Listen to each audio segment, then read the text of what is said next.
We're here with Jensen Huang. He is obviously the CEO and founder of Nvidia. Jensen, thank you so much for joining us. Huge keynote last night, opening CES up, everything from robots to new gaming rigs.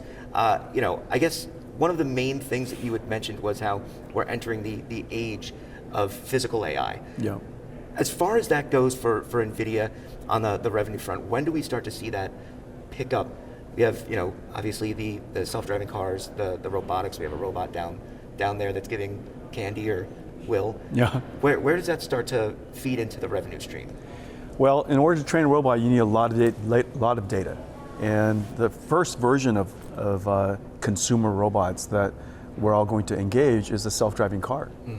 And we've been working on self-driving cars now for some time, and the business is some $5 billion estimated run rate this year. And that kind of puts it in perspective. And the reason for that is because in order to build a self-driving car, you need to train a mountain of data, video data. And Nvidia's data center business is very important to us.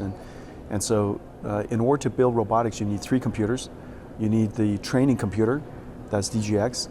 You need the simulation computer for Omniverse, and Nvidia is also in the simulation business. Computer graphics is not just for playing video games, you could use it for simulating virtual worlds for self-driving cars. And so the simulation computer is a very big business for us. And the third one, of course, is the robotics computer. All 3 computers are big businesses for us. And so if you just imagine, if just right now where the self-driving car business is, if it's already a $5 billion business for us, imagine how big it's going to be when we have 100 million new cars per year, 1 trillion miles driven per year. This is likely going to be one of the largest robotics industries in the world and one of the largest computing industries in the world. And then this is the Thor chip right here that's this is the cars this is the new Thor. Yeah, this is the new Thor robotics processor. It's 20 times more powerful than the last one. It runs Transformer Engine, the Blackwell architecture, and this will go into self-driving cars. It'll go into robots. It'll go into all kinds of stuff. Well, the other thing that you guys had announced is a new super chip, the GP10, and that's running in digits. And this is this desktop, basically AI supercomputer. Yeah. Right. I guess when you look at something like this, and then you look at the customers that you have, the Microsofts, the Amazons, they're running their own versions of supercomputers in the cloud. How do those two compute? How do they come together? You have someone who could buy this who may not be a customer for them. So how does that work out? The way to think about that is we have AI supercomputers in the cloud, and but people would like to have an AI supercomputer personally. It's a little bit like personal computer complementing cloud computing. And so we have, in the case of the computer industry, we started in the PC, went into the cloud. In the case of AI, we started in the cloud, we're coming into PCs, into personal computers. And so if you were a developer and you would like to have your own personal cloud, you could get one of those digits and have it all to yourself, and all of Nvidia software runs on it, which is really a miracle. It runs on something that small, and so everything that you want to do in AI, you could do on that, or you could do it in the cloud. It's up to you, and we want people to be able to access Nvidia AI however you like to do it. And all of this is based on Blackwell. And I know during the presentation last night you said Blackwell's in full production. So what kind of uptake are you seeing from customers so far with regards to Blackwell? Demand is incredible, and we're racing to get Blackwells into every data center in the world. All the cloud service providers have now stood up Grace Blackwell systems, or liquid cooled and NVLink 72, and we have some 45 factories around the world building the systems necessary to deliver to them, and so it's going to be pretty exciting. So when does Blackwell eclipse Hopper for revenue share, right? Because everybody's still on, or the revenue from Hopper is still coming in, but then Blackwell, you imagine, was going to take over. So when does that switch happen? I would suspect probably early this year. I would like it to be as soon as possible, but of course Blackwell is still in allocation, and we're trying to ramp up the production, and but it'll be soon. I guess gaming. This is for me, by the way. Gaming is obviously was a huge part of last night. How important is gaming to Nvidia still, with AI being the huge kind of moneymaker now?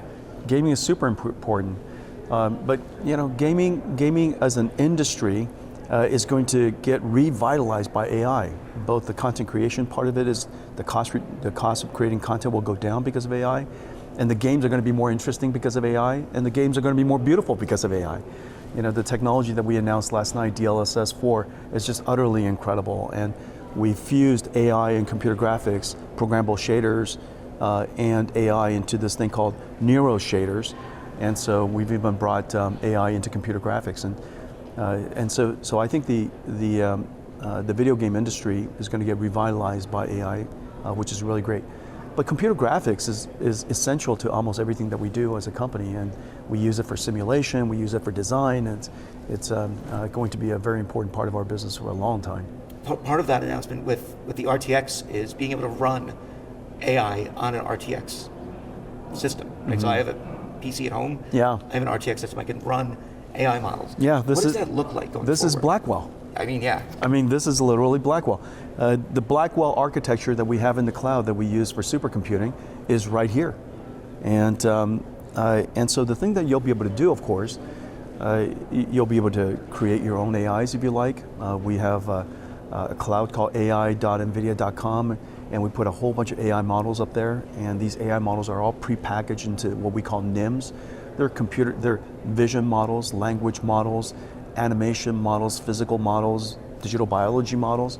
Whatever you would like to do as a software engineer, developer, creative artist, you could go download those models and go create your own AI, and just runs on your PC. I guess just as a final, we're looking at these new kind of custom chips from the likes of Broadcom.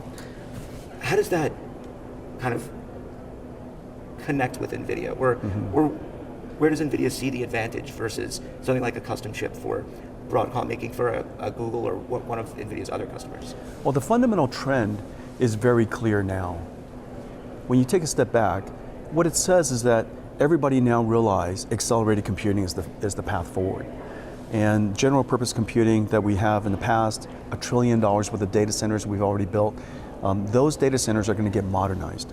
And so the first takeaway is that accelerated computing is now clearly the path forward. The second thing is we do things that are very, very different. NVIDIA, of course, our architecture is open. It's fairly pervasive, and as a result of that, you could put NVIDIA in every cloud. You could put NVIDIA in every company. You could apply NVIDIA into self-driving cars, into robotics, because it's so versatile. And so I think the fact that our architecture is literally everywhere makes it the best architecture for developers, makes it the best architecture to innovate on, and it's the best architecture to build new industries like robotics and self-driving cars and others. And so, I'm quite excited about the future for accelerated computing and AI.